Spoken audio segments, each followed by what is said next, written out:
Reddit shares are soaring following its latest results. Let's welcome back in Rohit Kulkarni, ROTH MKM Managing Director, Senior Research Analyst, for more on those results. The shares up by 16%. Just to run through the numbers real quickly here as well.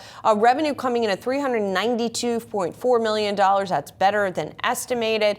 EBITDA at about $115 million. That was much better than estimated. So Rohit, as we look at this stock, which has it's been public for about a year. It came public at 34, closed today at almost 119, and now it's rising by this much in the afterwards. It's been a pretty good performance overall. Yeah, it was a very emphatic result, in my opinion. Given the current context we are in, given the macro uncertainty that we feel that most of the ad names are going to face over the next 60, 90 days, coming in and providing guidance that is much above any bullish expectation, they are going to be rewarded for that. So I'm very impressed with what we are seeing from Reddit right now.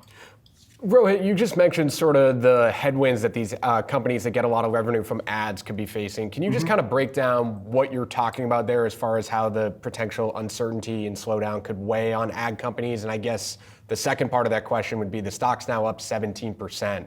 Given that potential headwind, is that maybe a little bit too much? Parsing the numbers objectively, the numbers tell a fantastic story. What they may provide with regards to their outlook for 2Q from a qualitative standpoint may drive extra uncertainty in the results. But overall, advertising names like Reddit, like what we heard from Snapchat, they tend to be at somewhat of a mercy of very large brand advertisers. And if there is a large brand company, say for example Apple, it decides to pull back advertising because they don't know how their cost structure is going to evolve over the next 6 months, advertising is the first thing that companies can just pause for a little bit and then figure out the rest of the cost structure. So that's where the uncertainty first hits. That's the first line of defense, or the first line that gets hit. And that's why we are worried about smaller, mid-sized companies. But Reddit clearly seems like an outlier here, where they are performing above and beyond other smaller, mid-sized companies. Why is that, Rohit? Do we have a way of knowing? And by the way, the forecast you're referring to, the company is forecasting second quarter revenue pretty far above what analysts had been estimating here, at least $410 million. Analysts have been looking for below $400 million. Is it advertising? Is it also the sort of AI licensing that the company is doing? I mean, how significant a portion of its revenue is that at this point?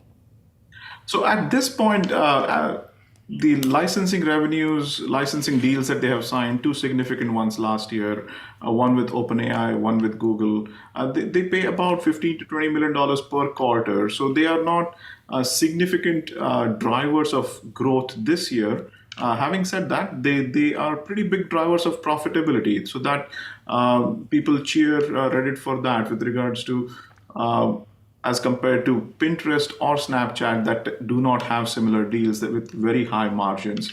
Also, Reddit is very early when it comes to monetizing their user base. I think they are probably 2, 3, 4 years behind some of the larger platforms, and hence they are at a point that is letting them monetize at a much higher rate, and they're growing faster than the market. So perhaps there is stickiness in the ad spend on Reddit, and I think Q2 outlook is a very clear indication of that. Interesting. Rohit, thank you so much. And thanks also to our Josh Schaefer for hanging with me during these earnings. Thanks, guys.